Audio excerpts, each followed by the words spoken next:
everybody? What's going on? It's your boy Rick Parma. We are here in the studio, live in the studio. Going to be talking some how-to live streams today for musicians, for artists, for anybody really. If you are looking to do any kind of live streaming, let's get into some cool stuff. I'm going to give you some options. Let me see. Okay. Straighten up my cameras a smidge. Look at it, it's still a little crooked. It's still a little crooked. There you go. Probably a little better there. A little bit better there. So yeah, we're gonna be talking how to do live streams, some tips and tricks, things like that. Some of the stuff that I use, and hopefully you guys can learn something, and you guys could teach me something. I'm gonna have the comments going at the same time. And I'll be able to see all your comments and that kind of good stuff. So please drop as many comments as you can, as humanly possible. Let me get the comment screen up. Don't save. Yeah, I don't want to save my work from yesterday. We're gonna be okay. Comments are up. I could see everybody that's watching and all that kind of good stuff as we're rolling. So thank you so much for joining. I might have to refresh my comments.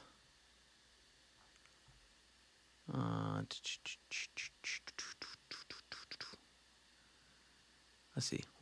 We'll quit the live stream chat, and then we'll start over with the live stream chat. Okay, so we got some people watching already. Everybody's kind of coming in. I'm going to open up a Zoom call as well. Actually, I did open up the Zoom call. What am I talking about? The link is in the description. And I'm also going to put it in the chat if you want to join the Zoom call and talk about live streaming and talk about things that you do. So it's the comment, the link just went to YouTube, D-Link or D-Live, Twitch, Periscope, and Facebook on all the pages on Facebook. So if you want to join the Zoom call, please do.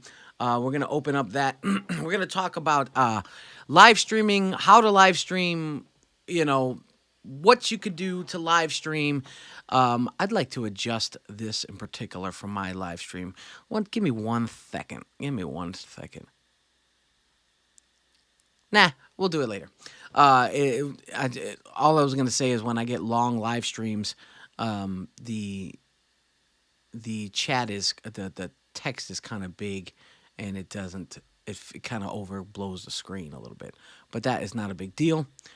Okay, so if you're looking to live stream, what are you guys using? I want to know what you guys are using for your live streams, how you guys do them, what you're doing. Are you singing? Are you playing music? Are you doing artwork? Are you talking about a business?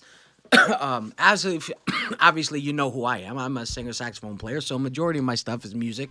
But because I like tech and I do a lot of techie type stuff, I want to be able to share some of the things that I do while I'm here in the studio and give you other options and on things that I do.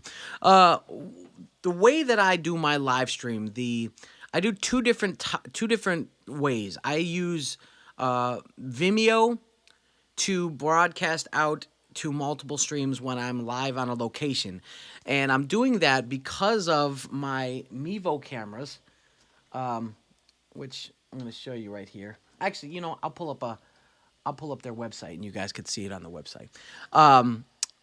Mevo is a company that I have purchased some cameras from in the past, and I use them because they're really, really, really cool. They're just really good quality cameras. But not only are they good quality cameras, I use them mostly because of the fact that I can go live to multiple sites while I'm out and about. Like, for example, if I'm doing a live gig at a restaurant or at a private party. So anytime you see me going live and you see me in some kind of weird setting, like I'm in a backyard or whatever, it's because I'm actually at a live, somebody's booking me for an event. And I'm going live right from their yard or whatever. So this is Mevo. This is Mevo Start is their newest camera. It's a live streaming camera. It's not like a GoPro where it's like you could, put it on your helmet and ride all over the place. It's much more like a standard kind of camera. I'm sure you can put it on like a camera arm and walk around with it and record whatever things like that. But it's not like for super high fast, um, like refreshing, what do they call it, auto zooms and autofocus and all that kind of stuff. It's kind of like a set it and forget it kind of. You get a great shot, and it's built for getting good quality, but then also being able to live stream. So it's like it says, it's your all-in-one live streaming camera. You can live stream to all these different platforms at the same time, including an RTMP source. Which, if you don't know what that is, that's okay, but that's a way to set up a live stream on a page that has the ability to put in an RTMP key and a stream key. Like, for example, Facebook. When you go live on Facebook through your desktop, it brings you to a page and it asks you want to use your camera or do you want to use a RTMP code. Now, you could take those RTMP codes and put them in what I'm using to actually send my broadcast while I'm sitting in my computer room, in my studio, which is OBS. OBS is Open Broadcast System, I guess. It's just a software. It's a free software out there for anybody that is looking to go live. Now, there's so many options. If you're just looking to go live to, say, Facebook, you don't necessarily need OBS. You could just pull out your phone, hit the live button, and go live, right? What OBS does is it allows you to enhance your live stream by putting overlays, which are pictures or graphics or videos on the screen, and send those through the live stream as well. So, for example, right now you're seeing my support the show Venmo thing flashing at the bottom. You got a picture-in-picture kind of thing going on where I'm showing you obviously the Mevo start. I have my live Rick Parma live in the top, and then I have my regular camera view on the left side. So you're able to do this with Open Broadcast System, OBS. And like I said, it's free, and they've made so many adjustments with their software that it's actually much more stable than it ever used to be. I about 2 years ago, I tried to use it, and I wasn't happy with it because it wasn't very stable. And so when I started watching some other live streams from some of my people that I watch, I was trying to figure out what they're using because I was looking to go to a different system. And it's unfortunate that I had that view from the beginning because that's kind of the quality of what they're doing. And for me, as you guys probably have tell, I really like quality. Sometimes I will just, like right now, just go live off the seat of my pants and just kind of be like, okay, we're going to talk about stuff. And if you want to join the show, please do. Let me just make sure there's nobody trying to join the live stream yet. Okay, nobody's in there yet. Good. Actually, let's fix this up. Put the... Ta-da! Okay, so... So I bought the Mevo camera because I was looking for a camera, but I also wanted something where I can go to live stream and to multiple settings. And I happened to find this one. I just stumbled across it, and it works with their own app. Okay, and I'm going to show you kind of what their app is. This is their Mevo app here. You put it on your iPhone or Android, that kind of thing, and you could do it on your iPad as well. And what it is it's its own kind of TV studio. So as you can see, that camera that he's got working on, he's got it connected to his phone, and he's able to zoom in and zoom out and do all kinds of different things. As you can see what he's doing there, and he can zoom out, and then it shows you what it does. Okay, then you have different cutting features, so you could just literally tap on anywhere on the screen and make its own short or instant cut to another part of the screen. These things are built with a decently wide range of viewing, and so if you have two people in the room and you are you want to set them up almost like three different shots, you can have a full screen shot, and then you can have a person on the right and a person on the left, and it just really works well. So let me show you this really quick, this real quick video. But it doesn't have audio. Apparently his video does not have audio. Oh, okay. So it's not meant for audio. What he's showing here is that autopilot works where it'll actually follow faces. So the Mevo camera has the capacity to follow your face and be able to, and I will demonstrate that. No, I'll just let you watch his video because it works. So there's a lot of really nice little features. And what's even cooler about the Mevo Start is that you're able to send the your audio mix directly into the back of the camera. Okay, so check this out. We're gonna show you her video. Hey, thanks for joining us here at New Labs Event Space in Brooklyn, New York. Today we are going to do a demo of the Mevo Start, the world's first all-in-one camera for live streaming. Our community has used Mevos to stream some pretty extraordinary content, from recitals to ball games to classroom lessons. But today we're going to take a look at how it can also help you stream some more traditional live events. We'll give you the tools to produce speaking engagements, conversations, and on-stage events in the most dynamic way possible. With this series of video links below me, we'll take you through our Mevo Start event setups. Together, we'll explore a variety of ways you can use your Mevo Start to improve the production value of any event. Okay, so like she said, it's just a basic introduction. But now, the reason I really liked this camera when I first bought it is because I noticed that even in a couple years ago when they were putting it together, they used it in an NBA broadcast when you know how like you have Chuck and Shaq and they're sitting, you know, with Stephen A. Smith and they're on the court or they're off the court, like back for off the court, and then they used one camera. It wasn't for them in particular. I think it was for some of the other casts, but it was, you know, the regular NBA guys, and they were able to show how like it went from this guy to the middle guy, and then it got the background, the full shot of all three of them, and all kinds of stuff. And it's really inside. It's really cool. Okay, so look, podium, internal mic, fireside chat. Let's try this one. I'm not sure what these videos are. Sometimes putting a camera close to the stage isn't an option, but right here near the front row could be your sweet spot.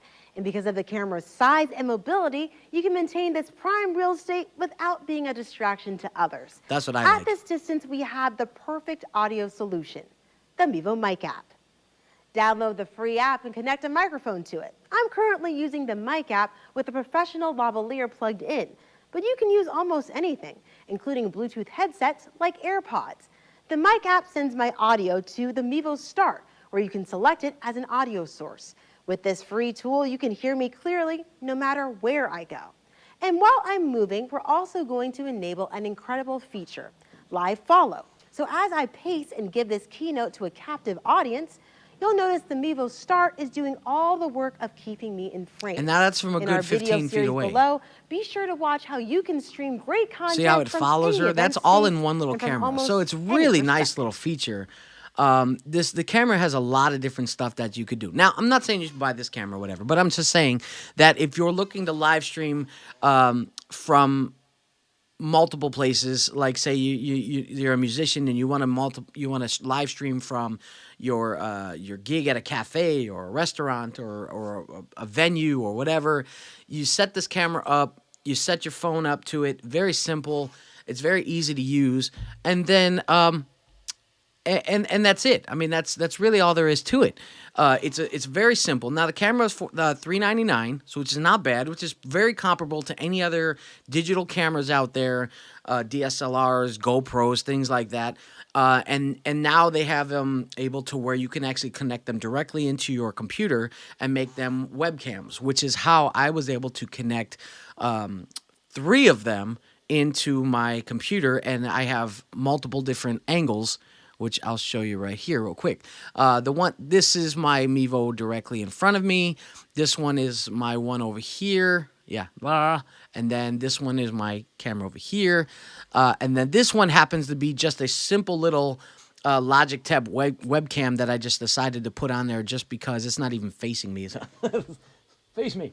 I put it on there just to test the multi-port hub that I have that I bought, and it works. So as you can tell, all four cameras are working.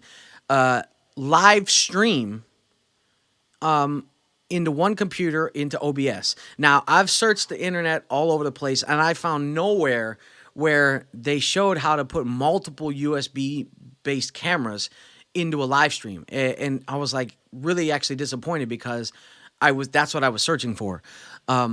So I decided I'm going to try and buy a USB hub, a multi-port USB hub, and see if I can, plug all my cameras in at the same time. Because my Mac Mini has 4 USB ports. And so when I have my Focusrite plugged in, which is my audio device, and then I have 3 cameras, all my ports are now taken. So I can't plug in my backup hard drive. I can't plug in anything else that I need to do. And so I went on Amazon and I tried to order a multi-port USB powered hub, okay?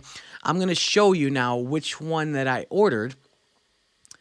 And I'll go to that real quick. Let's go to the screen. Bam. Okay. This is a multi-port. This is a 10-port hub. Each one of these has a power button on them, so you can shut them on and off as you see fit. These bottom 3 ports are 2.4 amp power sources, so they're also data, but they also have 2.4 power amps. So like plugging in your iPad with just a standard cable will work perfectly. It'll charge it fine, because if you know that some of the bigger devices like iPads and things need more amperage to charge them while you're using them. These other top ones are probably, I don't know, 1.9 or something like that, whatever. But so right now I have all of my devices plugged into this. The reason I'm showing you this link, and I'll put this link in the description. I'll copy it. Bang. I'm gonna switch over to our. There you go. The reason I got this one was because I had purchased a different one from a different company. I'm not going to show you that one because it's kind of pointless, because it didn't work. And so I contacted Mevo Tech Support, and they're very good at getting back with you email pretty quickly, within a day or so. And the guy said, that's weird that doesn't work, because I used this one, and he sent me this link, this exact link. And immediately I just said, okay, buy. And I purchased this one, I returned the other one. Because if it worked on his computer, chances are it was going to work on mine. Now, if it didn't, I would have had to go some other tech route and figure out why. But as soon as I plugged it in, immediately the cameras were recognized. And as you can see, they're all working. So there was no tech side of it behind it. I didn't have to do anything fancy. But for some reason in the software or the hardware, this company here, Sobrent, makes one that really transfers data very well. And I guess the most optimal in it. And they're all USB-C, USB 3.0. So if you're going to do multiple cameras, or if you're going to do multiple ports and stuff, I would advise to get one of these, just because they're worth it. As you see, it's only $37, and like I said, it's powered. You have all these individual buttons on there. It comes, as you can see, you can plug all your ports in there. You can plug all this good stuff.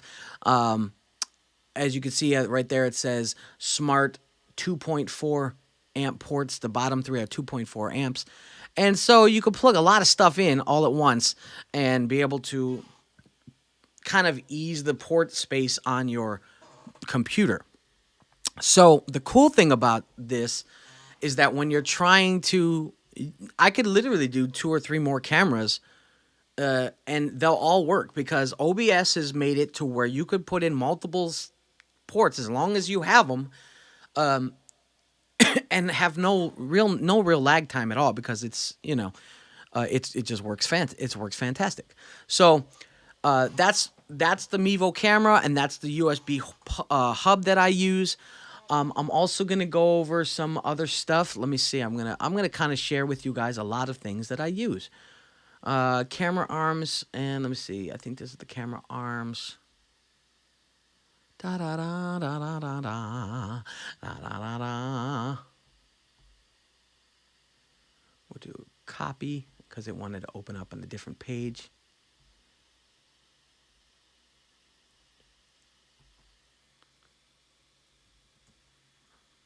Okay.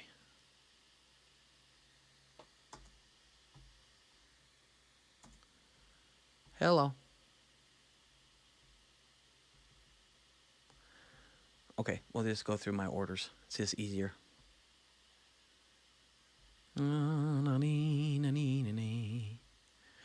Okay, this was a this was a mask that I wore. This is my Ghostbuster stuff that I ordered. Let me see. Okay, check this out. I really, really like this.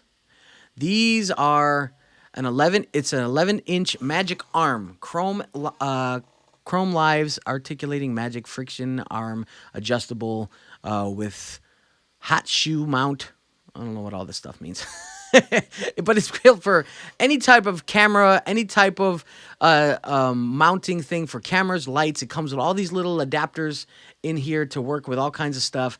But it just works so nice. Now, this clip that you're seeing doesn't come with it.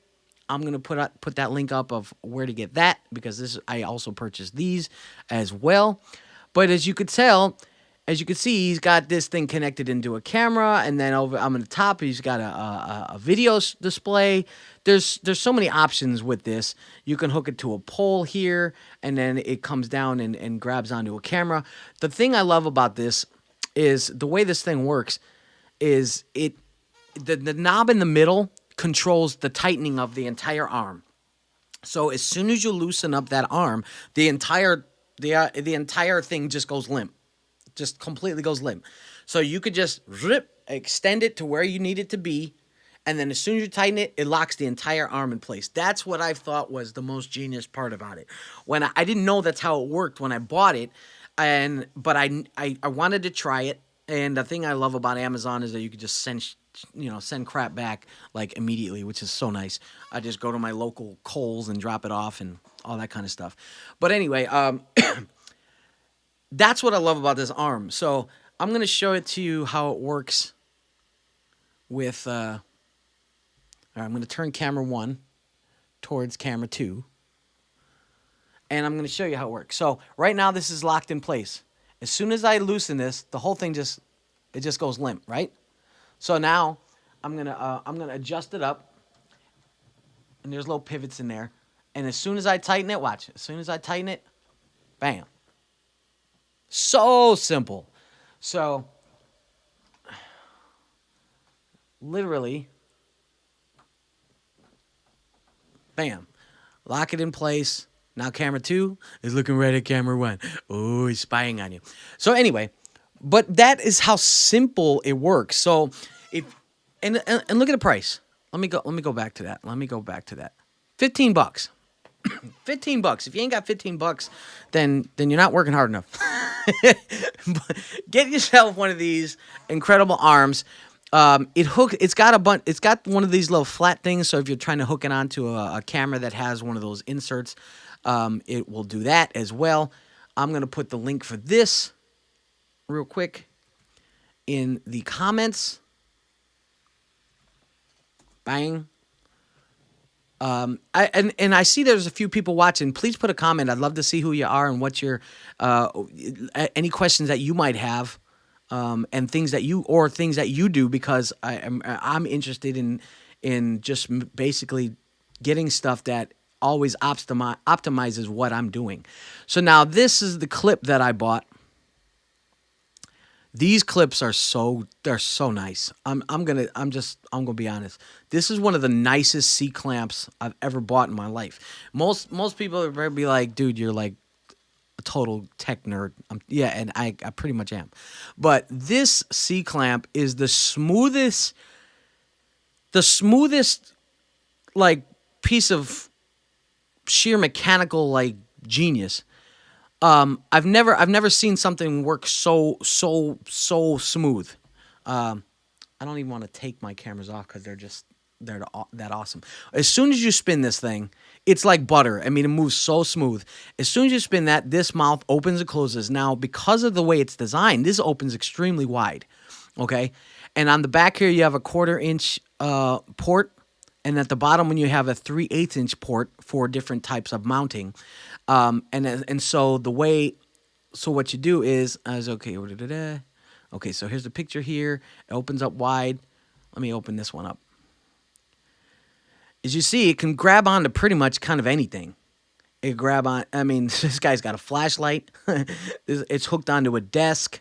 It hooks onto any kind of rods and poles. This is how I have this. You see this thing? I bought these little mounts as well. So I have this clamp hooked up to the arm, and then this thing is hooked up to the camera, and it just works amazingly. It'll literally hook up onto anything.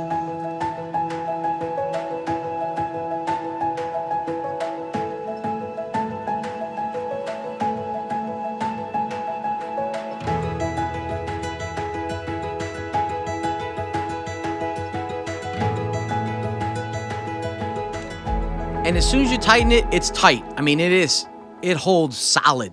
You know, this thing is made of like solid steel or freaking titanium or whatever Captain America's shield is made out of. I don't know. It's just super strong. So I really love this clamp. I'm definitely going to put these. When I bought the arms, I bought 3 arms and 3 clamps just right off the bat because I knew that I was going to be using them everywhere. And as you could see, as I showed in the previous shot, I'm using the arm and a clamp to hold up camera 2. I'm using an arm and a clamp to hold up camera 1. And I'm using an arm and a clamp to hold up camera 3. The nice thing is, when I do my live streams... Oh, let me see if I have this picture. I sent it to TJ a couple weeks ago. Yeah, there you go. I'm going to send this over to my Mac Mini. Beep, beep, beep, beep, beep. This is what I did when I was live. So for any of you that, let me see. Where'd it go? There you go. Receive. I'm airdropping a picture from my phone to my computer. Okay, here we go. We're going to open this sucker up.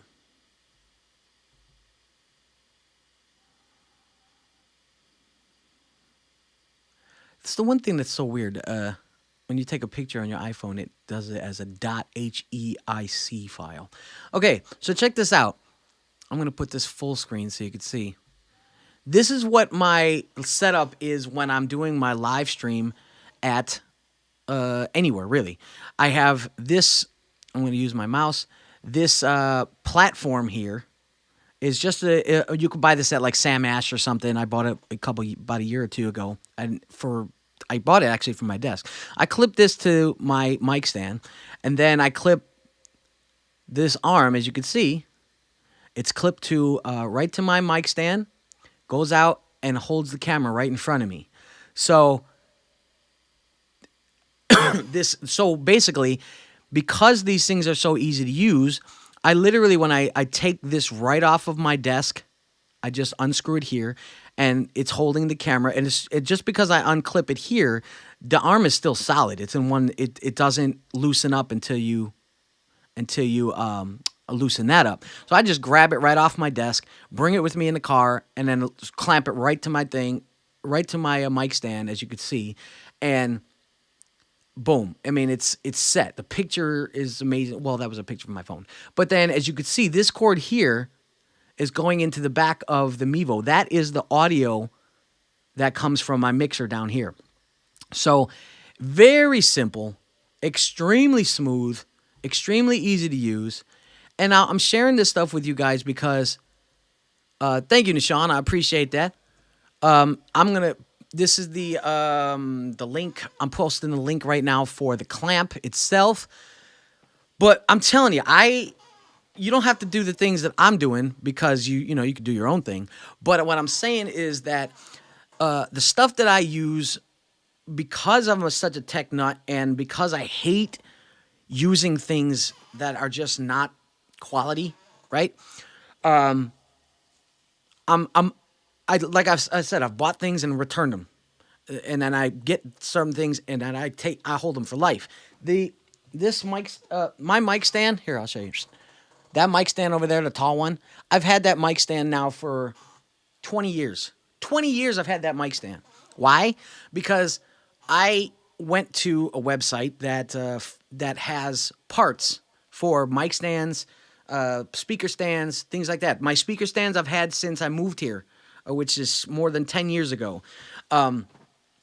So I buy parts, right? A $2 part here, a knob that holds the legs, a little knob that for the neck of the thing, things like that. Because mic stands are a good 20, 30 bucks. They're expensive, but the parts are super cheap. So if you spend 30, 40 bucks worth of parts, you got years worth of backup parts for when things go loose. For example, my tripod speaker stands, for some reason, you twist it, so many times every gig, you untwist it, you twist it, you twist it, and the threads start going bad.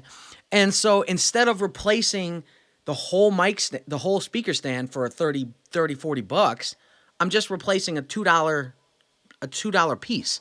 And so that right there saves me so much time, so much money.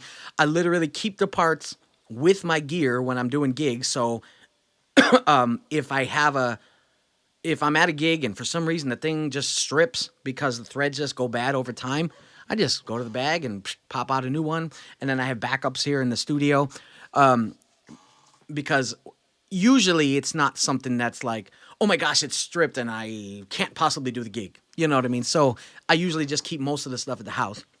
And then when I get home later that day, I just I just put a reminder for me to swap out that piece. And it's something that's like, these are little things that any musician can do to really save themselves some time, some stress, you know, and to be able to get things done in a way that makes you look more professional all the time. Don't forget, if you want to join the Zoom call, I'd love to be able to talk with you on Zoom. The link is the top link in the description. The very first link that I posted, you'll see it says us02web.zoom. Click on that one. Tony Fish is in the house. So I would love to hear from, yeah, anytime, bro. Anytime you want to jump in. If any musicians want to talk, any artists want to talk, anybody that's doing live stream stuff.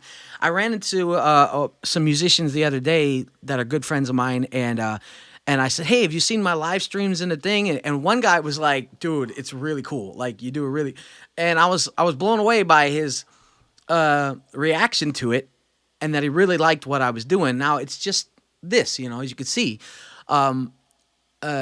It's just my studio. It's just a room. I mean, this is literally just a square room. Behind those black curtains are a closet that I keep all my stuff in. There's my door to the to said room. There is my window to the outside world. There in the back there is my here, check this out. This is what the Mevo camera could do. I'm going to show you really quickly how cool this is, and you'll understand why in a second.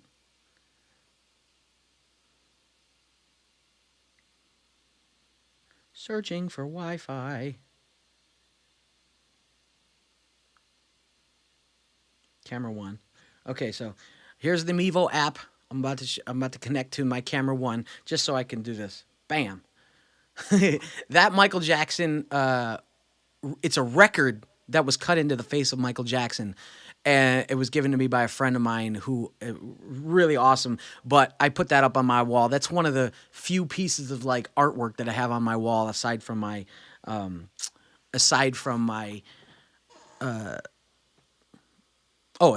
padding and stuff. Okay, so check it out. This is the Mevo camera. Like I said, here you can see when I tap on the screen, it grabs a section of the room.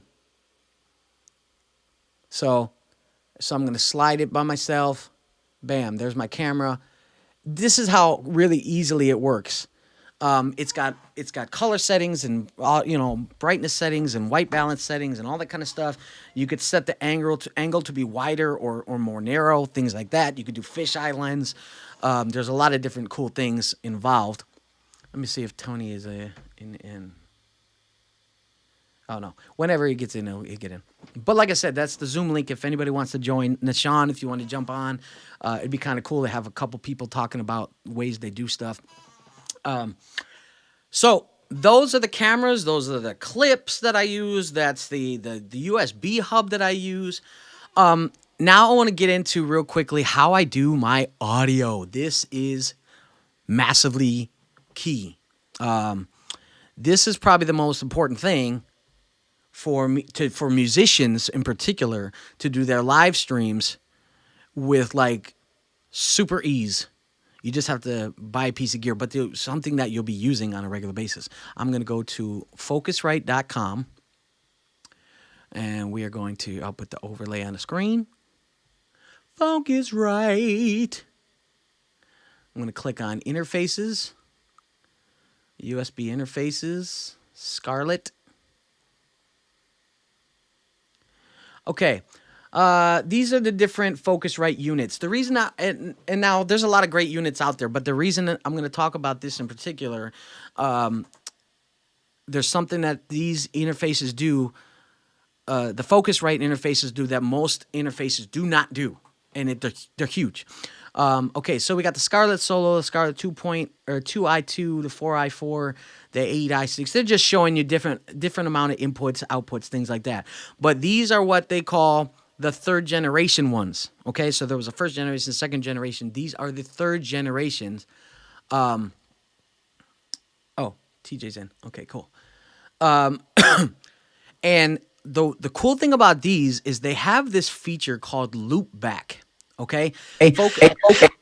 Oh wait, let me. I'm getting TJ in the picture. Oh, there he is. What up? What Let me up? turn down my speakers. TJ's here. He's live in studio. What's up, my brother? Let me switch cameras. Bam. And then I'm gonna share my screen with you, so you can see what I'm doing too.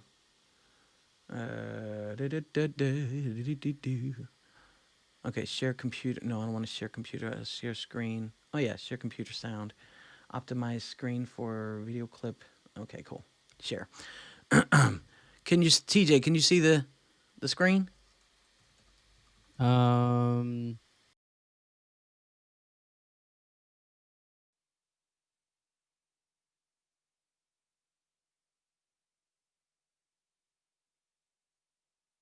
Search for this particular. How do I hide this thing? Get out of the way. Hide it. Oh, it's right in my way. There you go. Okay, so I'm going to go to youtube.com / What's up, TJ? How you been, man? man, I'm good, man. Just finishing up some Zoom classes. Zoom classes? You're Yeah, teaching classes?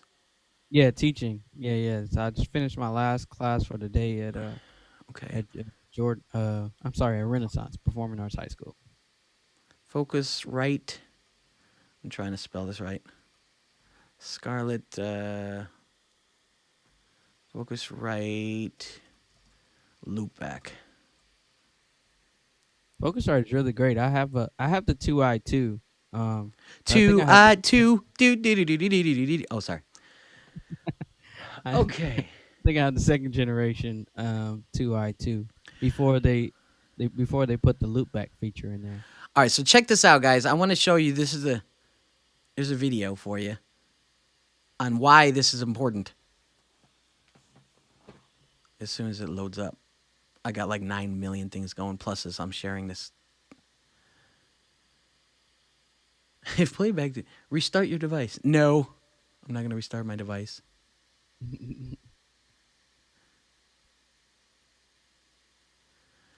I think that's because I'm trying to share it at the same time. Do you Yeah, mind if I bro. unshare it? TJ, What was that? do you mind if I unshare the screen? Yeah, that's fine. Okay. Let me go back to it. Fine. All right. Play, dang it. You how In this video, I'm going to be showing you how to set up the new loopback feature on the Scarlett 3rd generation devices. Also features on the following devices: the Clout range, which also uses Focusrite control, and the Sapphire range. This uses Sapphire mix control. If you're using a Sapphire, please see the link in the description below for instructions on how to set up loopback. On the YouTube page. But later on in this video, I will mention where you can locate the loopback information for the Sapphire range. Loopback is a virtual input that allows you to record system audio such as Zoom, Skype, Teams or Hangouts back into your DAW. Perfect for recording podcasts, interviews and meetings. This is the reason. To be clear, in this video, I'll be demonstrating recording a call from Zoom into a DAW. I'll be using Pro Tools first, but this method will work with all major DAWs. Make sure you have the latest version of Focusrite Control, which is available for free from the download section of our website. Having your device selected under Pick Your Product by Type, and download the relevant installer based on your operating system. Before we get started, we're going to have the Scarlett 3rd Gen Focusrite Control user guide at the ready for later. We need this to identify our loopback DAW inputs. You can access this from the My Hardware page by selecting User Guides, having your 3rd Gen device selected under Pick Your Product by Type, and then selecting the User Guides banner. Once you've identified the appropriate language and then selected Download, the user guide should open. In the Contents page, underneath the Mixer section, you're going to see hardware inputs available on Scarlett devices, page 13. Double-click the text to get to page 13. Identify your interface from the top row and look down to where it says Loopback 1 and Loopback 2. Look to the left and identify the corresponding inputs. For the 4i4, this is going to be inputs 5 and 6. For the 8i6, it's 9 and 10. For the 18i8, it's 11 and 12. And for the 18i20, it's 9 and 10. Skip forward. Keep this routing page. On the left-hand side, you'll see your... Now set the correct inputs on the track with I'm gonna skip forward. like GarageBand, the inputs appear numbered but not named. Volume adjustment from the Windows taskbar. Okay. As I know Actually, it makes a I don't short even need ding to, sound don't upon even change. need to get into all that anymore. Basically, what this does is, like he's saying, is allows you to send your computer audio into your Zoom, or I'm sorry, into your Logic or your DAW, Pro Tools, Logic, Sonar, all those different types of things. Which, if you're playing to tracks and stuff, you can play them right from your computer. They'll go into Logic, and now you'll be able to compress them, to lower the volumes, kind of keep everything in place, and allow your, and I will show you this, and allow you to be able to have full control of everything, which is dope.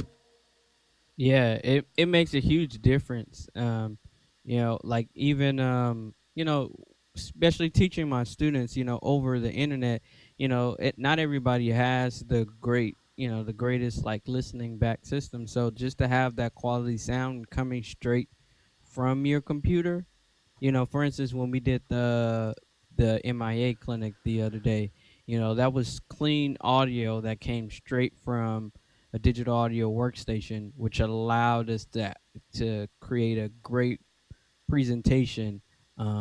And if we would have did it any other way, it wouldn't have been as clean, output wise. Exactly. And so I'm going to show you right now in Logic, once I find my Zoom call. Where's my Zoom call? Zoomy Zoom. I lost my Zoom call. No, you're in. I'm in. Oh, there it is. Oh, it's because it's not full screen. I'm going to share this screen with you, TJ, just because I don't want you to feel left out. Bam! Bam! Okay, so now you could see, here's my Logic. I have Logic up. And when we played that, go ahead, TJ, talk a little bit.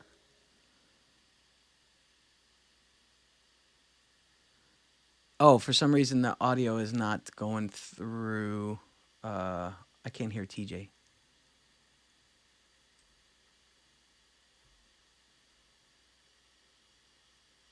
Hey, there you I go. was I wasn't unmuted.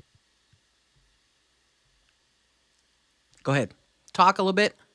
Okay. Can you hear me now? Okay, if you could see here tracks 4 and 5, I just titled them as tracks, but that's my left and right from the computer. So every time that TJ talks into there, TJ talks into there. it's bouncing up and down. So let me show you real quickly. I'm going to put some music on. Eh, Let's see. hard- Okay, so the music is jumping, right? But because I'm actually able to go through the DAW, quiet, I'm able to send it to different things. Now, I brought the thing that I noticed is that computer audio is, top end at 0 dB. I mean, it's cranking.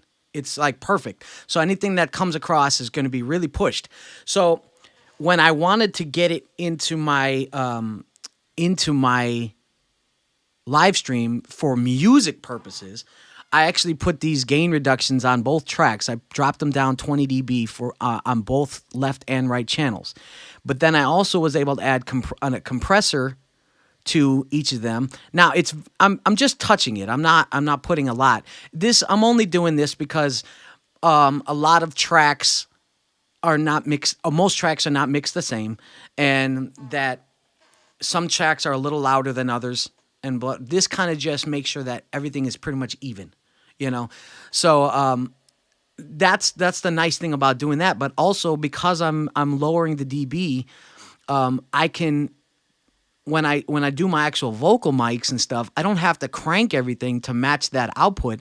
I just have to make it nice and even, and then in my mastering output, I could put on a compressor, and then I can add the limiter, to where I'm getting a nice, full, clean, audio that sounds totally mixed.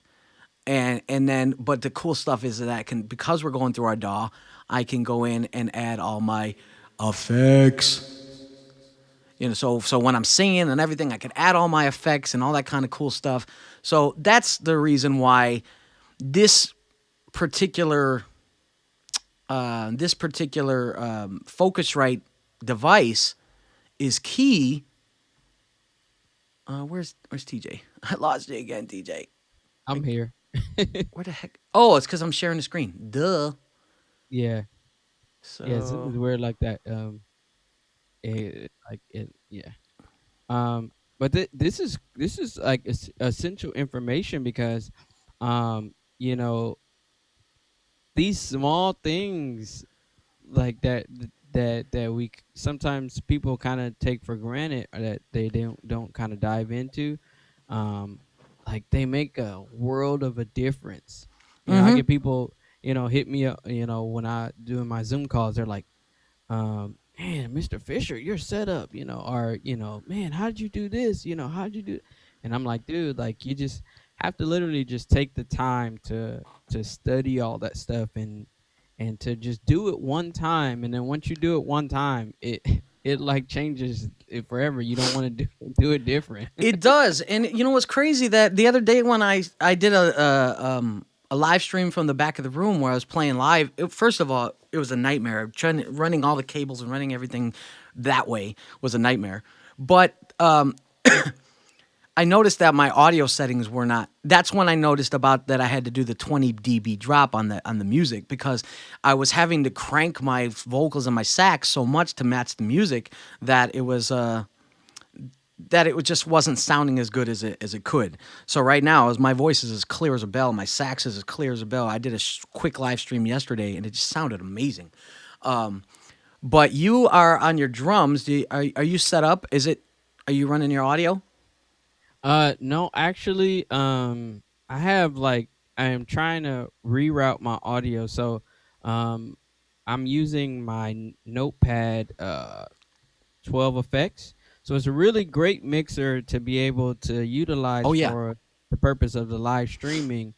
But what I'm having trouble with is getting specific audio from my DAW separate Let me put my from headphones on. the actual mixer part. Like I Wait. need them to work separately. So when I'm getting, because they have the feature where channel 9 and 10 is the computer volume, but for whatever reason, it's still getting read inside the DAW. So let's say I plug up the mics to 1, 2, 3, and 4. Hmm. One of those mics is still 9 and 10 is still routing through one of the channels. So Oh, I'm okay. getting looping features that's not allowing me to just play specifically give you clean audio from Logic. Now I can do that with my electric drums, and I don't have any problem. Or if I'm playing like keyboard or something like that, I don't have that problem. Nice. But audio wise, I still that's what I was literally about to work on before I jumped on with you, trying to separate it so I can just give you just Logic audio so it sounds, you know, a So lot more that's what you're clean. sending now. Yeah, well, yeah, because I'm just like normally like you have, I will put, a little bit of compression. I have like a plugin I usually use, and I put on my vocals to just to give it that little, a little lift, and then some body and some top end, so that it's a lot clearer, over the internet. Um, but I'm not allowed. I'm not doing that right now. All I have is this plug straight into the the mixer, and then I just have the volume turned up, Nice. with a bit of EQ. So, Yeah, and but it sounds perfect. Cause you have, are you wearing a mic or something, or what are you talking yeah, through? Oh, oh, it's in front of your face. I have a headset I thought it was mic. a goatee. I literally thought it was a goatee. It was kind of darker than the rest of your beard, but it actually fit fine. No, See, you look good with a goatee. You should have that little soul patch. yeah, I, it, That's some funny no, stuff. no, it won't grow. I just look scruffy around it. Um, but no, I'm wearing like this headset mic, because especially playing drums, moving around, I can't afford to have cords, getting caught on sticks and stuff like that. And it's just really easy, especially if you're talking and moving around and you're animated and stuff like that. It just makes it easy. I have a lapel mic also, but the problem with the lapel mic is, with the distance between the actual mic and your vocals, and then Yeah. you again moving around, it makes it way harder for you to have a consistent, you know, uh, sound source, with the lapel mic. Then if you like hit your chest, or you start moving your arms, you get all that extra stuff. I'm like, man, I can't do that. I'm too animated to just. I feel you. I understand that. Nashawn said you need some lights. Well, I'm actually, I I'm doing this from my Zoom setup. So normally it looks way well, I have it set like this for video purposes. So if when I'm shooting my actual like videos, I want my background completely dark. Oh, okay. Yeah, yeah. So the camera is set up to give me that like normal aesthetic. So when I shoot the video like that, It looks it good. It looks good. They just, you just lighten up your face just a smidge. But I mean, right now you're fine. You don't have to worry. Yeah, I don't yeah. have. I have my room lights on. That's why it's so bright in here. But Yeah, I do a lot of like I said, I'm setting up for my lessons so I can do a lot of the stuff that I'm going to do adding to the video in post and stuff like that. yeah, So I've just got it set up to where, you know, it's aesthetically the way I want to do for when I get ready to shoot my videos, cuz that's literally what I'm set up for right now. If I wasn't on with you guys, I would be like trying to set up, to shoot my online courses and stuff like that. gotcha. Yeah, and if you can, if you're a musician or if you're watching, hit the share button and share it out to some people, especially mostly musicians and people that want to do live streams, so we can just have a little conversation. But yeah, I shared all my clips, all my different camera arms, my USB hub. I put all the links in the description and everything. But yeah, it's doing the live stream is for musicians. If you don't, let's just face it. If you do it with your phone, you have a good picture, but you have shitty audio. That's pretty much it. So we want to make sure as musicians, as entertainers, as professionals, that when the feed that we're sending looks good and sounds good. Now, the look when it comes to your room might just be what you have, and that's fine. You just make, if you're streaming from your bedroom, just and the back of your shot is your bed, just make sure that a, that it's made, and b, that there's not somebody sleeping in it, that kind of thing. But so that, I mean, your picture is going to be whatever you put in front of you. But if you want to get that good quality audio, that was why I did that live stream tutorial about the this one. Yeah, the one that TJ's using right now, the Soundcraft Notepad 12 FX. They have an Notepad 8, and I think they have a Notepad 4. But the nice thing about that was to be able to use the USB to get it into the computer. So there's plenty of ways to do that, and we just want to make sure that when we're entertaining people, when we're playing music, it sounds as good as it can. Because I don't care how good of a musician you are, if you're coming across distorted, into their phones, they're gonna stop watching like in like 2 seconds. You know what I mean?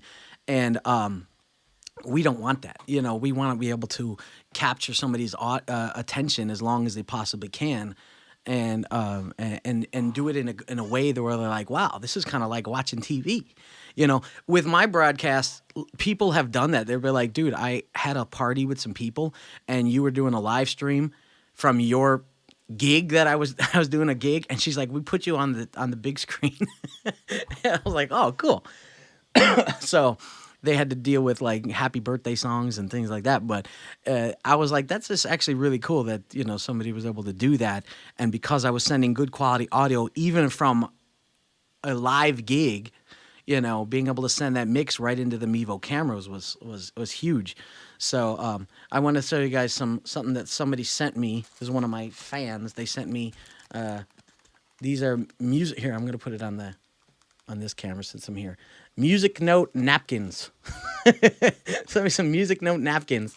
I thought those are cool. And then they sent me some great socks. So Tony Javoski, thank you so much for the socks. I've never had colorful, crazy socks. This one says, I love my mutt, because she's got dogs and she knows I got dogs. So I'm going to wear those. I'll probably wear one of these pairs tonight, and I will show them tonight. Speaking of tonight, I'll be at Kobe Bistro in Seal Beach, 7 to 9. Come on out. If you wear a costume and stuff, it'd be kind of fun. I might wear my Ghostbuster costume. I'm trying to figure that out, since I might only be able to wear it twice. Yes, you see my proton pack in the back there. So TJ, anything you want to talk about as far as what you do and how you do your stuff? Normally I have a 16 channel interface.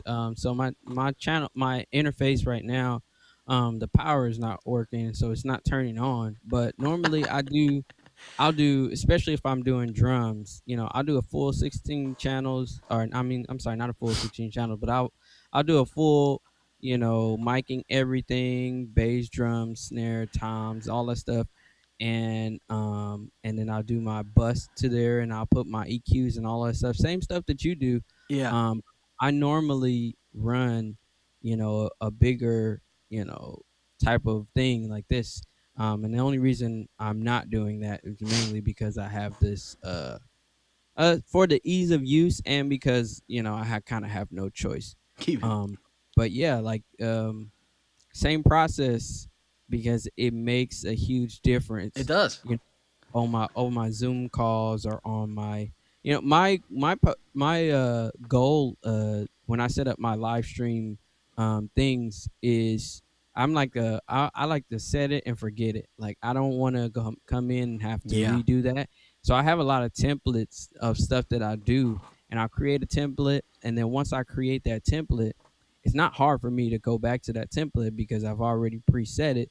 And that's kind of how I work to make things a little bit more efficient, every time that I live stream. So I've been practicing, You like, have to. people, I talk to my buddies about, like, everything that's going on and stuff like that. And I just kind of laugh, because I'm like, man, I've been preparing for this for like like For 2 years. years. Yeah, for years. And it's funny because I wanted to do live streams for a long time too. And then it wasn't until COVID that I started actually, I'm like, okay, I have to now. I have to. And it really made it made a lot of people go, oh crap, I gotta figure out a way. And the one guy I really like some of the bigger guys, they have people helping them and they get, they have some of the best cameras and whatever, and they're still not doing it that great. I know Rick Braun does a great live thing where he'll bring in different artists and stuff and whatnot. But the one I like the most is Brian Culbertson, and he's got I think he's got 6 camera views. It's crazy. He literally has 6 cameras set up, and I noticed that he has a switcher that he taps. I don't know what it is, but I see them that he'll just tap it and it'll switch automatic. It's probably one of those. What was the thing we were talking about? The live switcher box. It's probably one of those because he just taps it and immediately the camera changes. Like for me right now, for me to change the camera view, I actually have to scroll over to OBS and change the camera. But I think he's got one of those boxes, which I would love to have. But that inspired me to really not only to add multiple cameras, but then to deck out the studio a little bit and make it a little nicer. Kind of modeled it a little bit after kind of what he has now. His is in a $200,000 studio in his house, and he's got really cool gear around and lighting and that kind of stuff. So I'm working my way to the Brian Culbertson status. But his live streams are really great audio. But I did want to break in real quick because I hope she's still watching. Ashley Jemison said sock points on game. Sock game on point, and that's true. I got the sock game on point. But Ashley, if you're still watching and you'd love to come on the Zoom, please do. You are somebody we would love to talk to. Even if you just just have your iPhone or something and you just want to jump in on a Zoom call, click the link on the that I posted. It's the very first link. It says HTTPS, it'll say Zoom at the front. But please join us for that. I would love to talk to you and just see how you're doing and just hear from another musician. Anybody else that wants to join in, please do, and share the stream to your musician friends and all that kind of good stuff. But I was telling everybody yesterday on the live stream that I did about my mute button and how I use my mute button for when I play my sax. I didn't get to show you this yesterday, TJ, but I wanted you to see what it does. So when I got the sax plugged in, let me okay, it's unmuted. So right now, if I don't mute it, it still sounds good, but it's super loud. So when I mute it, hey, that was the first time I ever played the exact same line. But you could hear the difference right off the bat by when I'm playing to a track. It's mute this mic so that I don't get all that bleed into there. The sax has got its own EQ and its own all kinds of stuff for a reason. And so if I have this one bleeding in, then it's what's the point of doing all that, in your live stream if it's just gonna be bleeding like crazy and it sounds muddy, or not sounds muddy, but sounds, because I got reverb on this, I got reverb on that. I don't have the reverb on now, but the only reason you can hear a slight reverb at all is because the sax is on. So let me mute that. But those are the little things that I'll show you what this is. Actually, you know what? I'll pull it up on the screen so everybody can see it. The rolls made in. Yeah, mic mute. It's called a mic mute. Is it called is it a cough mute? Cough mute? Yeah, it's actually a cough mic. Oh, there you go. I gotta go there. No, where's my? There it is. Do a quick search. Rolls, mic, mute. Search. All right, cool. Bam. Bam.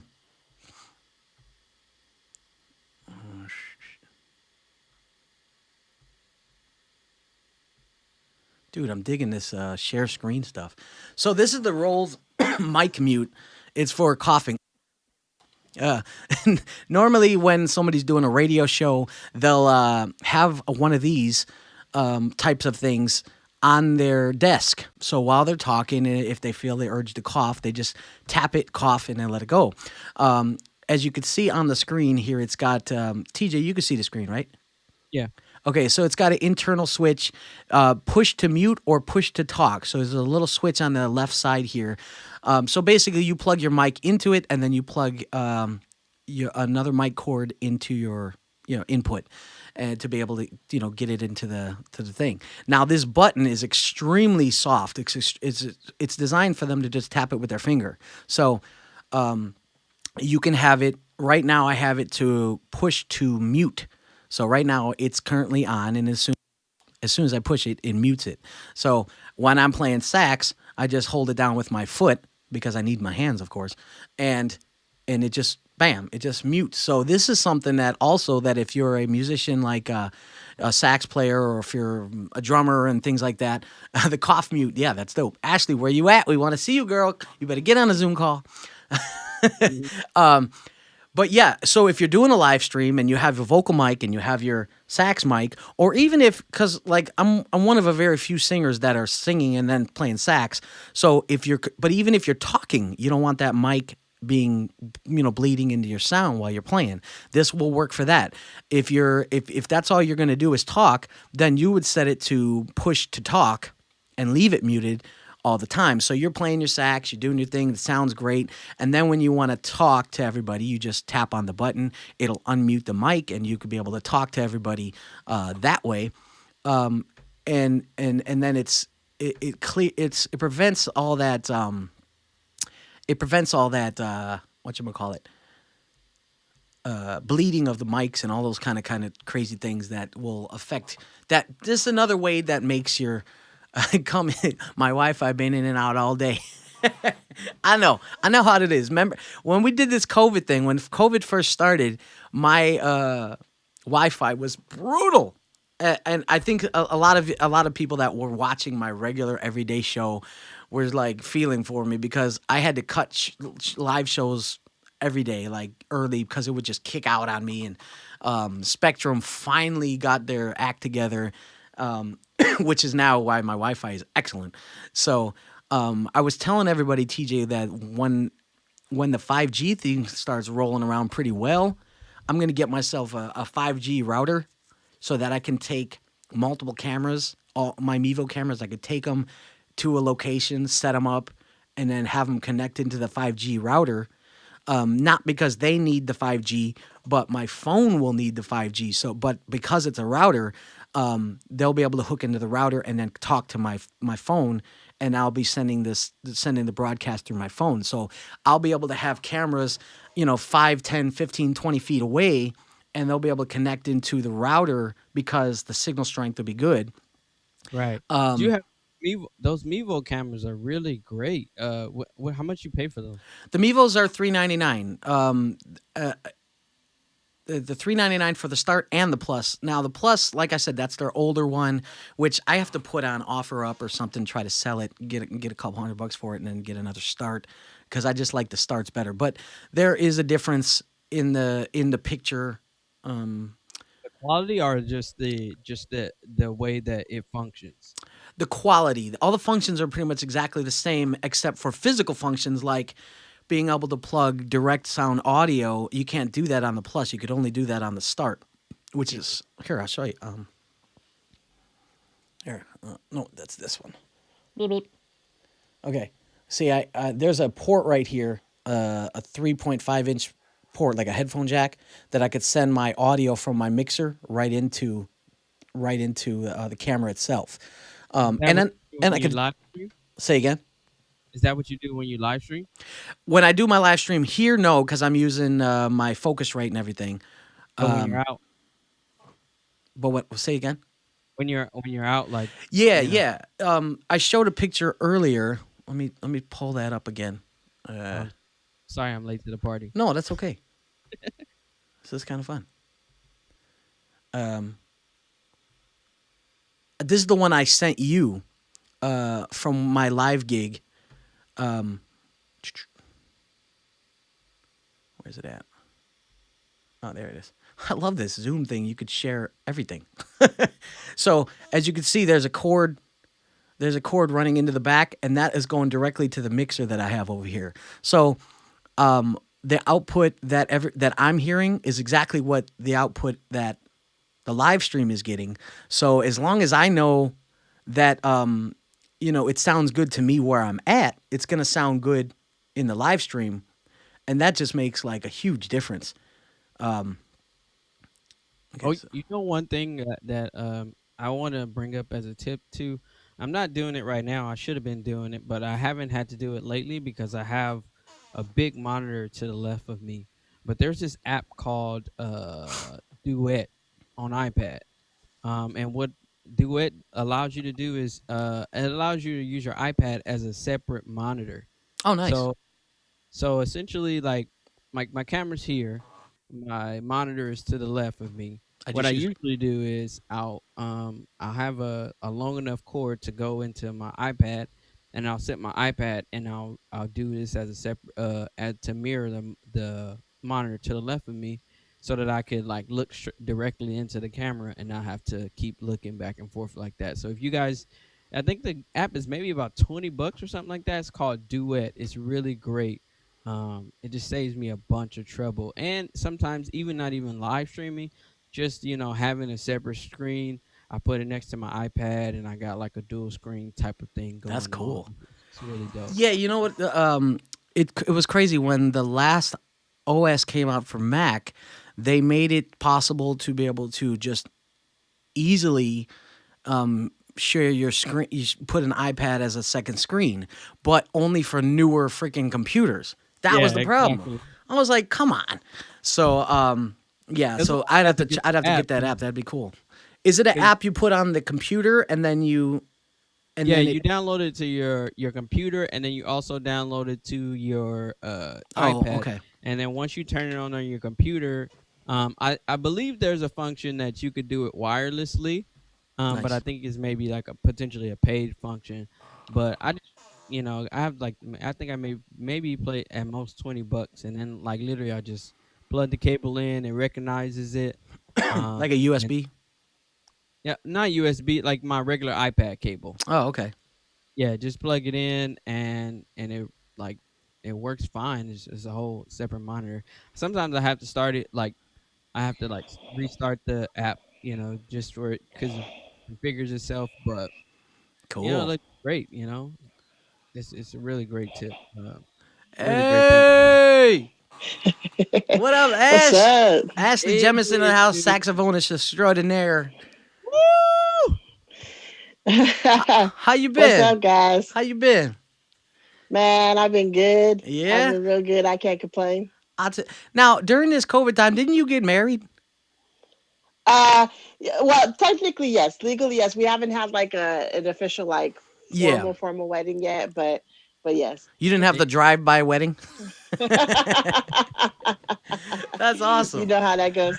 Well, congratulations on that, and we know you've been feeling good, and you've been getting better, and you've been playing more and you practicing and all kinds of good stuff. I love to see it. How has everything been? How have you been during this crazy time? Oh man, it's been a transition, to be honest with you. Right? Because I mean, before COVID, I mean, I was pretty much back to work, but I got laid off in February. And so it really just kind of pushed me into doing something different. So I've just been like going at it with music pretty much, and been doing a lot of like different type of recording sessions and Nice. playing churches. And I'm about to do like live stream stuff starting on tomorrow. So Nice. I mean, it's just been hitting the ground running and doing what I can.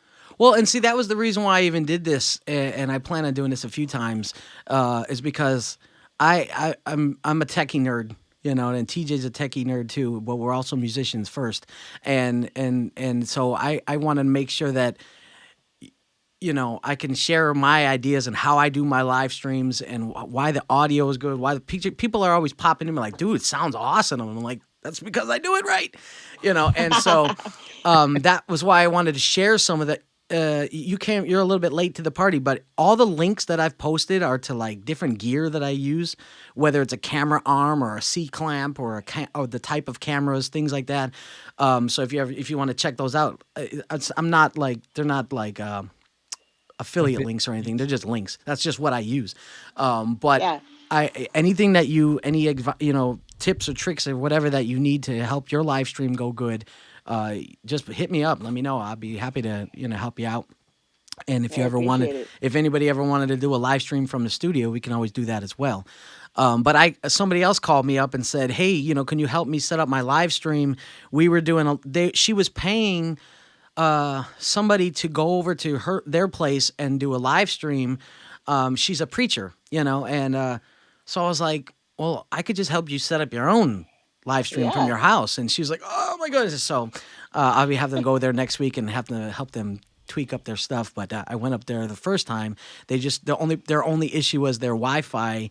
They have because my buddy Gadget, he has a recording studio in the back of his house, but it's in almost like a garage, so it's a detached, and that's where they're going to do the live stream from, in the back room of that building. So the Wi-Fi was horrible. So I told him, look, if you can get the Wi-Fi back here, you'll be all right. Yeah. Yeah. And he bought one of these Soundcraft, mixers and stuff, and it just made a big difference. But how are you gonna do your live streams? What is it, just gonna be you playing music, or is there anything you're gonna talk about, or? Yeah, so basically, I have a friend up in Sacramento, because I'm up in Northern California now. Oh, you are? And Okay. yeah, and she plays keys. We're just pretty much doing an acoustic set. She's playing keys, I'm on sax. And what Oh, we're that's gonna be doing nice. is we're running our sound from the mixer Mm-hmm. into the Focusrite, Oh, okay, cool. and pretty much, and then streaming from that into iRig Stream There to you go go. directly to our camera. So we tested it out a little bit on last weekend, just to make sure everything kind of sounds good. Yeah. And so far so good. I mean, of course, it's going to require some tweaking here Mm-hmm. and there and stuff, just to really get it perfect. Yeah. But I'm working to get up to your up to your standard, Rick. Well, I have an iRig. I have an iRig as well. And I love it. Actually, it's extremely easy to use. I just haven't used it in a while because I use this camera and I could send the speaker right into, or the music right into the camera, which just happens to be a nice feature. But there's times where I need it because of my output of a different mixer if I'm somewhere else or whatever, or if I'm not using a mixer and I just go right from the phone. It's something simple, but yeah, it's one of those things where the iRig is just a really nice setup. And then do you have when you do yours, are you going through the computer, or are you going just through the Focusrite and then out of the Focusrite? I'm actually going out from the Focusrite. Originally, I was going from the computer, but we were having issues with her keyboard amp. For some reason, was sending like a lot of not feedback, but kind of like a staticky noise. Oh, okay. Like a grounding issue almost? So we just switched it up and ran her keyboard directly to the mixer instead. Nice. And then just ran from the headphone jack to the iRig. And I'm still sending my effects and stuff through Logic, through the Scarlett Focusrite, so that I still get my Nice. reverb and a little bit of echo and stuff. And so, I mean, it's cool. But, of course, like I said, we're going to continue to kind of tweak it as we go, because I'm still learning a lot of this stuff, and that was the thing, is I didn't want to jump on and start live streaming until I at least have a decent kind of sound coming through the other end. I know. I that's what we were saying, is as musicians, you could just live stream through your phone and it'll look nice, but it'll sound like crap. You know what I mean? Yeah. Now do you have the third generation Focusrite with the loopback feature? You know what? Let me get the box and I'm gonna tell you. Because I just got it, and originally when I got it, I was actually I had bought the Zoom interface originally, and that didn't come on time for me to do a particular stream. Where's my backpack? And so because of that, I ended up going to Guitar Center and just getting the Focusrite, because Gotcha. The post office was playing with my with my shipment. So So I had to kind of, improvise. But I ended up returning the Zoom and keeping the phone. Man, no, this thing's got like 2 inputs, and I was like, it's pretty cool. Um, Nice. let's see. Uh, this guy right there. Yeah. Okay. Two Uh, I two. Yeah, And that's you two just out. bought it, so yeah, it says right on the front, third generation. So yeah. I went over this earlier in our stream that the third generation Focusrite has a feature in there called loopback, which Hmm. will allow you to send your computer audio into a DAW. So if you want to, with your keyboard, is if you want to, guys, if you want to play to tracks as well, you can have a track on your computer going through your DAW and then Uh-huh. out to your live stream like OBS or whatever kind of thing, anything as well. So you do have that feature Hmm. on there. You just have to go into your the manual of the thing, find out which channels to select in your DAW, and then Okay. it'll find it. I was talking about that earlier. There's a video. The link I played earlier. Actually, I'll put that link in the comment section so you can see where that link is. It was a YouTube video. It was a YouTube video. Yeah. So tell me this. So, hypothetically speaking, if I'm running from the headphone jack, like output from the Focusrite to my iRig stream, and I'm running that directly to my live feed. My question is, like, let's say for myself and the keyboard player to hear back what's happening. On the Because left-hand typically, say I plug into the iRig stream because I can hear the actual monitor what's going into the feed.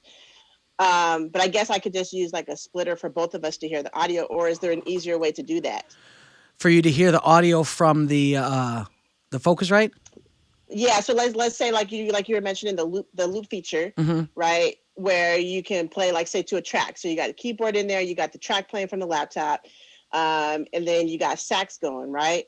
So I guess what I'm trying to say is how do we hear what we want to hear through our headsets, through our headphones? Well, yeah, you'll need a splitter because I think that box has one headphone out, so you need a splitter for Right. that, so you both have headphones. Or unless you do doesn't have 2 outputs on the back. So unless Oh are yeah. you using monitors for those? If you're not using monitors for those, just take one take the left, one take the right, and then you have 2 outputs. Ah. You could, Okay. yeah, Yeah, you're actually right. I didn't even think about that. well, you could do that too, but also download the software. Let me see. Let me share this screen real quick. I want to show you. Download the Focusrite software. It's called Focusrite Control. Mm. This has all of your inputs, outputs, and everything built in. So, for example, my headphones right now, if you could see this here, it says my headphones are only hearing this, what they call playback 3 and 4. Okay. So if you go down to loopback, loopback is the feature to where you can have it go into your DAW and play the music from your DAW. So this Okay. 3 and 4 is actually from my DAW. So that when That is here, so dope. I'll show you. Where's my logic? Where's my logic? Okay, so that now you can hear that I have all my effects on. Yeah. You know, so the loopback feature sends the computer audio into the DAW, and then with this you can really map out where you want everything to go. Now my Focusrite is the 8-point-I, so I have 2 headphone outputs, so I could have 2 different things going in and out. But then it has the actual monitor outputs, and then the 3 and 4 output that I have. That's how I take this full signal and send it back in channels 1 and 2, and that's how I send it in my OBS. But so that'll be a way for you to be able to hear exactly what you want from your DAW as opposed to just from your Focusrite. Wait, where are you at? I gotta find you. She's there. You're in. I gotta stop sharing the screen. There Share you go. screen. Sorry about that. I was like scrolling and scrolling. Did you see the scrolling, or were you still seeing the loopback thing? No, I seen your Focusrite software you had on Yeah, there, so see, I was able just to see just the screen. Yeah. I was trying to find that. I was trying to find the Zoom screen. But yeah, I mean, so that's the way you'll be able to hear from your DAW as opposed to hearing from Focusrite, where it's going to be a dry signal. So when you plug your headphones in, it'll be pulling from your DAW, obviously, because that's your normal input output device. But you'll be able to Yeah. hear everything like beautifully. I can actually, I think I can. Can I send a session? Can I? How do I share a Logic session, TJ? Not Uh, live stream, you but just file wise. you can actually put it in your Google Drive. You can like literally drag the file in there, and it'll put the whole Google. It'll do it as a compressed file Uh-huh. already, and then you just when they Cool. open, they'll just click it. But just make sure That you you know, honestly though, that might make it more confusing. Just set up a basic, just set up a new session, and then put two more tracks, and those would be your loop back. I have one for my left and right, so I could pan them. And then you just in the manual, you have to find the input that will find your loop back feature. It's Right. kind of confusing, but the link. Oh, I put that link in in this live stream. It's the most recent one I just put in there. It goes to Focusrite's page and how to set it up for your particular Solid. device and all that kind of stuff. And that's what I did. I just watched the thing, and then it was like, oh, I was like, whoa, check that out. I had no idea it even had that. I just happened to pick up a Focusrite because I don't even remember what the name of the company was. The other one I was using just went, just stopped Oh working, man. and I was like, oh, you gotta be kidding me.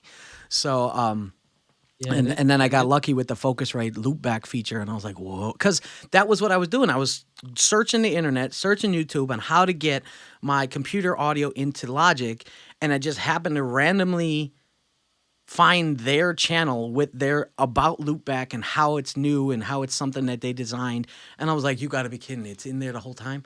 So it just worked out. It worked out I well. trying to figure that same thing out because remember we were going.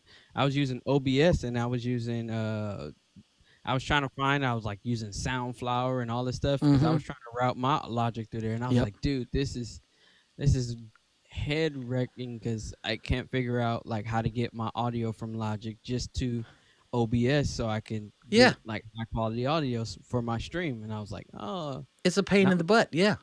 yeah, I was mad when I found out that this was only available for the third generation because I'm like, dang, I just bought a uh, 2i2 not too long ago. So Yeah, I want to show you guys something.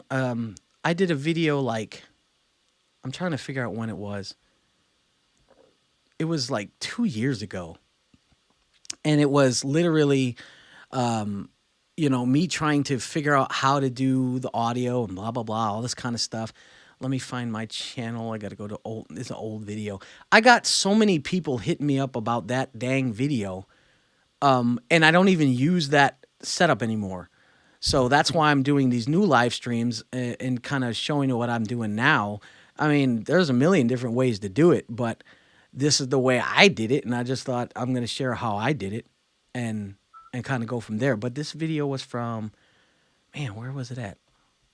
See, I'm still using Logic with OBS. This was a year ago. Yeah, it was a year ago, and people were hitting me up like crazy on how to do this. And I was using Soundflower, like TJ was saying, and all that kind of stuff. And like, I was like, sorry, I don't use that anymore. I don't even know. I don't even remember what to do. Like, I don't even remember. Like, I would have to watch my own video to figure out how to do it. That's how long a time ago it was. But crazy. So your next live stream is going to be when? Or when's you can? Tomorrow we're doing our first live stream. So I mean, it's really more of a tester more than anything. See how Right. everything goes. We're probably do like a 30-minute set. We got like 5 different songs we're gonna run through. What are you And live streaming with? Are you just going like straight to Facebook or? I'm just going straight through Facebook Okay. for right now. I haven't really ventured much into the other streaming services quite yet. Yeah. So I'm still learning a lot, but that's going to be coming soon because I know with a lot of these streaming services, you can stream to multiple different platforms. Yeah. Right now we're And- streaming to like and 7. that's where I Yeah. want to get to. Yeah. Yeah. Right now I'm using Restream, which is actually inexpensive. TJ's got the same one. It's like $19 a month. And That's not bad. you could stream to like 5 or 6 different platforms.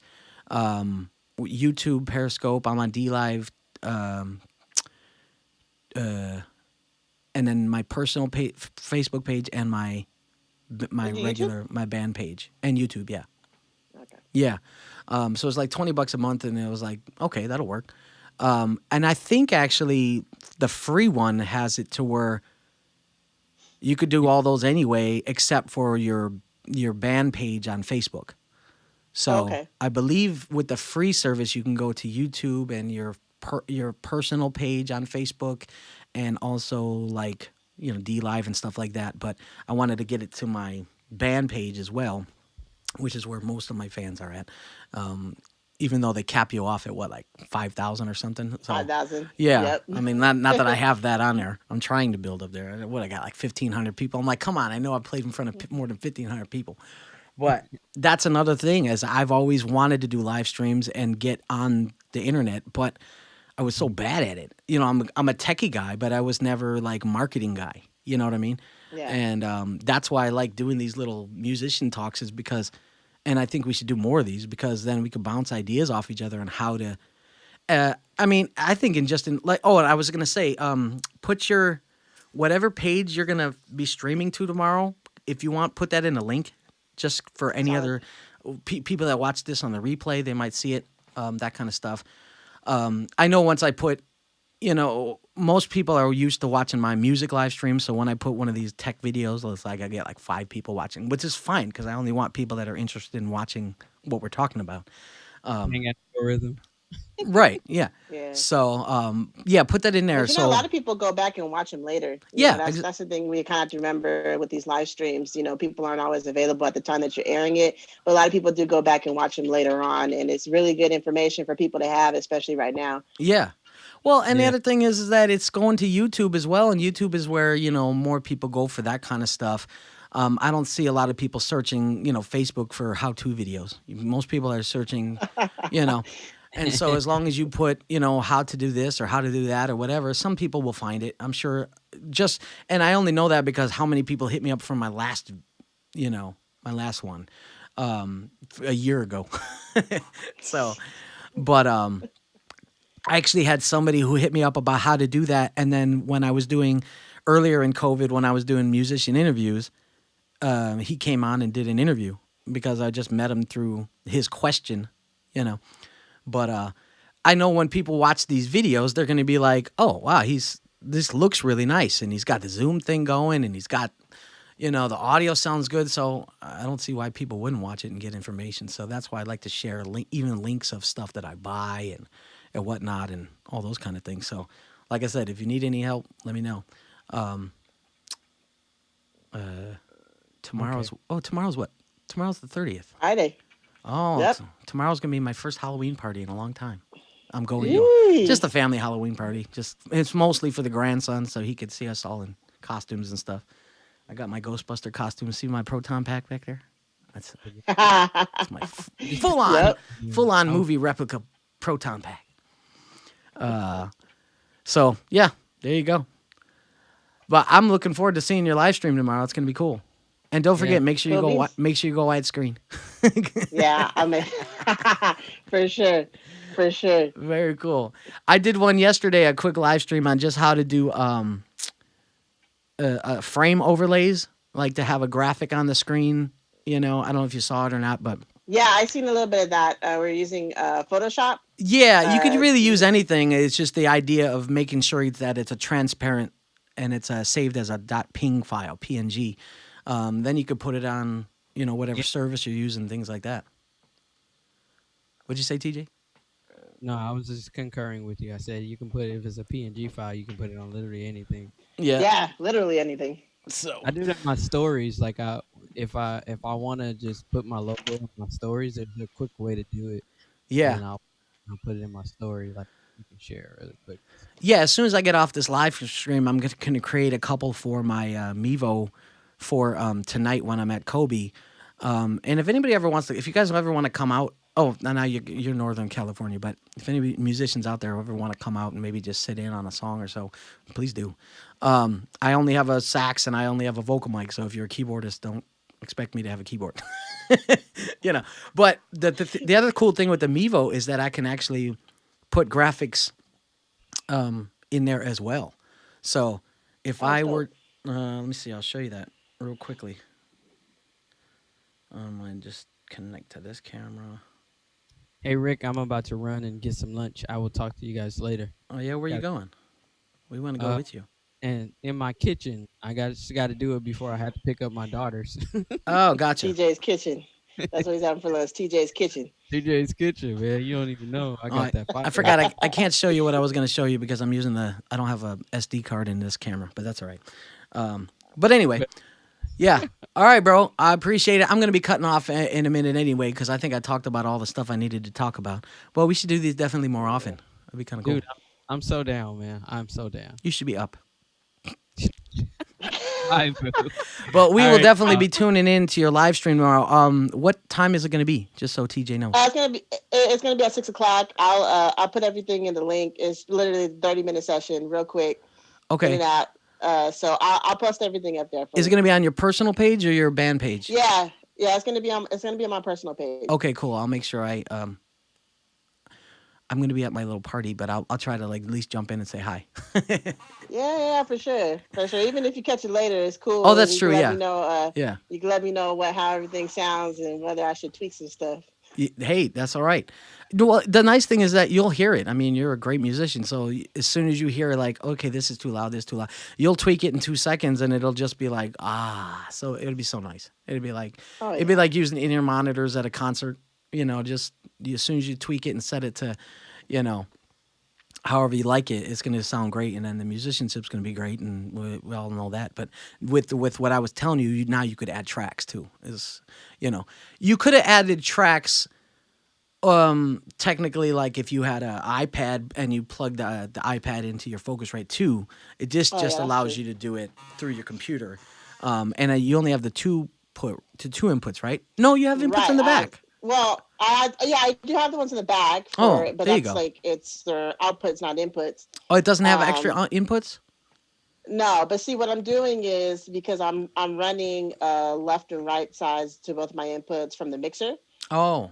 So I can realistically, even if I have my music on my iPad, I just run my iPad into the mixer. There you go. Today, so it's not a big deal. There you go.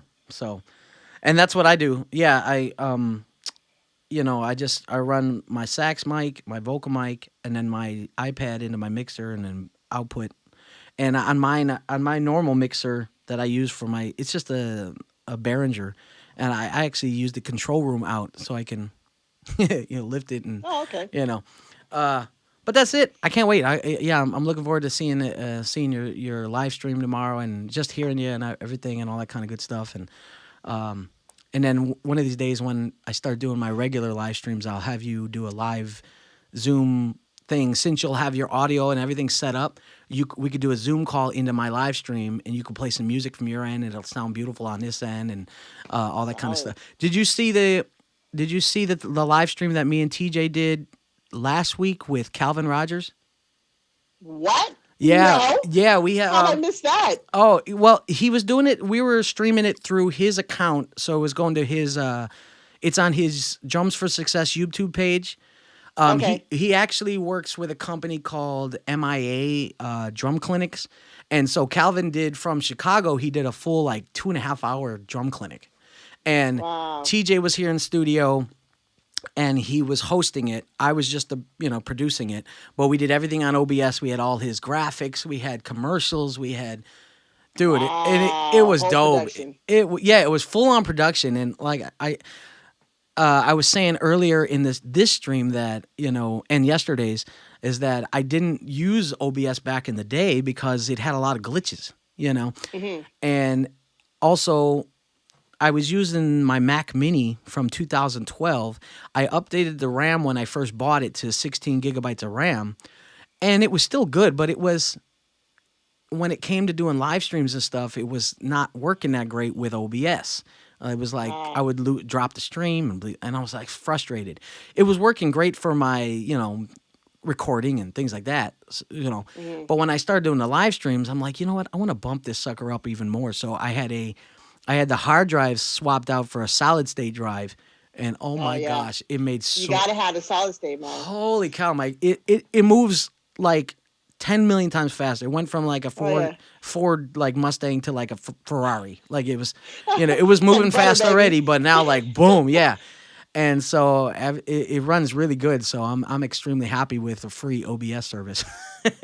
So, but yeah, Yeah, I think that's a lot of things we don't realize. When we get laptops and computers, yeah, a lot of times we're like, oh, it'll get the job done. But when we're in a live setting, you don't realize like disk space and the type of hard drive that you're running, it yeah, affects everything. Lag, all of that. And if you yeah. don't have the top tier, man, it's just it's going to fail you because it's failed me. Dude, I'm telling you, even when I just because I'm using a Mac, obviously, when I scroll up to the top and hit the search bar, the search, the little thing, it would take like 10 seconds to pop open, Yep, and then I'd type spin. and nothing would do it. And now, as soon as I tap it, boom, it's like, holy cow, what was I missing? So when I went to look into getting one of the newer Mac Minis, they're like, you don't need to. Yours is just as good as what we got out now. Yep. So I was like, all right. But hey, there you go. I'm gonna wear my fancy socks tonight. I'm not sure which ones I'm gonna wear. I probably wear the colorful ones. But Yeah, I'm gonna say I'm gonna go for the colorful ones now. yeah, I think so. Might have to do it. But I appreciate you, girl. Well, yeah, well, definitely. As soon as you get your live stream and you get it sounding the way you like it, I would love to have you as a interview on one of my live shows. Yeah. I'm trying to. I think what I'm gonna do is a regular 3 p.m. Monday through Friday live stream of just music and stuff, Oh, and solid. maybe throw in a tech tip or whatever, and then maybe like on the weekend do a live thing. But I know TJ is working real hard to try to do some more clinics and stuff with different drummers and different people, and that MIA place they have. Oh, he said somebody who's played with like the Yellow Jackets and all kinds of stuff wants to do their next Wow. one. But we had like 550 people watching the whole time across because we Wow. had 4 different platforms running. But it was the coolest thing. I'm like, oh my gosh, we got people watching. I get excited when I get like 20 people watching. I'm like, yeah, we're going. And it was funny because when I first did a live stream back when COVID started, I had like 76 people watching live, and I'm like, this is gonna be bomb. And then they just went, like Yeah. the more people started, going live and stuff, it was like the numbers just dropped. So consistency is key. I think that's in marketing. Yeah. I think if you have a great There's a lot to be marketing, put it. you don't have to be as consistent like every day. But if you have good marketing, you could do like one show and just get a lot of people watching from that one show. And I know I could. I have to plan ahead. I'm a jazz musician. I don't plan ahead. Well, you know what? I honestly, Rick, I think that would be an awesome like sideline like tech video to talk about marketing, but in an efficient way for the modern day musician. Yeah. Because a lot of times we don't want to spend the time on those things because we want to practice, we want to get our lick together, we want to do a lot of other things, and we don't have time to spend on flyers and advertisement and this and that. And it'd be cool if there are tools that we can kind of present in a way where it's like it's easy for us to use as musicians, but we're not spending all day doing those things. Well, I have a YouTube page, and I have about 7 or 8 different videos on how to be a gigging musician. And I stopped it because it was so time consuming, recording the video and then cutting the video and adding pictures and adding this. From now on, I'm just going to do live streams the same way. How to be a gigging musician, do a 30-minute live stream. I just get any graphics or any videos or any things on my, because I'm doing it through OBS. I could do all my editing live, and then I don't have to edit nothing afterwards. If it takes me a second to be like, hold on, let me get this, fine, whatever. I'm not going to be worried about it because mostly musicians are going to be watching that don't mind a second of, because they're getting information. When it comes to my music live streams, I mean, I have it's pretty smooth. I already have my scenes set up in OBS and all that kind of stuff, and I don't really have to do much. But just make sure that it sounds good. but that's it. So I'm definitely going to be doing more of these, especially because I could stream to YouTube, and then it actually saves the video, which is great. So I won't have to cut no videos and all that kind of stuff. Yeah, I got. I don't like that tedious stuff anymore. You know what I mean? That's why the other day when I did a live stream from the back of the room, and I pulled my camera over there and I pulled my microphone and everything, I had wires everywhere. I'm like, no, I ain't doing this no more. I'm gonna sit in my dang chair and do my show. So, but I think did I lose you? Oh, there you are. So yeah, I'm definitely gonna check out your live stream tomorrow, and it'll be cool. So thank you so much for jumping on the live stream. Zoom is telling me that I only got 6 minutes left anyway. So I will see you. I will see you tomorrow. Cool. Was good. Peace. Don't forget, if you can, you're cutting in and out. If you can, put your link in there in the comments so we know. All right. Gotcha.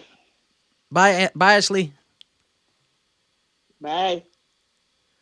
All right, Ashley Jemison, saxophonist and extraordinaire show. So you heard it here first. She's going to be doing a live stream tomorrow at 6 o'clock. That's Pacific Standard Time. So if you're on the East Coast, that's like, I don't know, like 4 in the morning. Just kidding.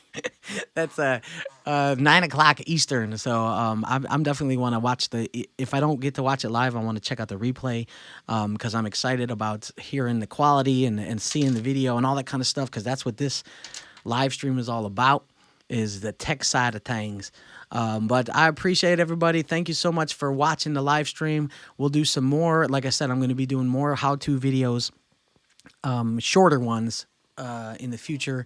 And then anytime we get multiple musicians that want to come in and say stuff and whatever, I'm going to always have the Zoom open, and even if you're not a musician, if you're just somebody that, if you're watching one of these tech videos and you're trying to do live streams for whatever it is that you're promoting, whether it's music, whether it's a business, whether it's my wife's got a travel company. Eventually I'm going to have her on as a guest, and she has a cotton candy business that she's getting ready to implement and all that kind of good stuff. So anything that you guys have, if you want to do live streams, if you want to do videos, if you need tech information, help, that kind of stuff, hit me up in my DM, or just pop in on one of the Zoom calls, and that'd be it. I appreciate it, everybody. Thank you so much. We out of here.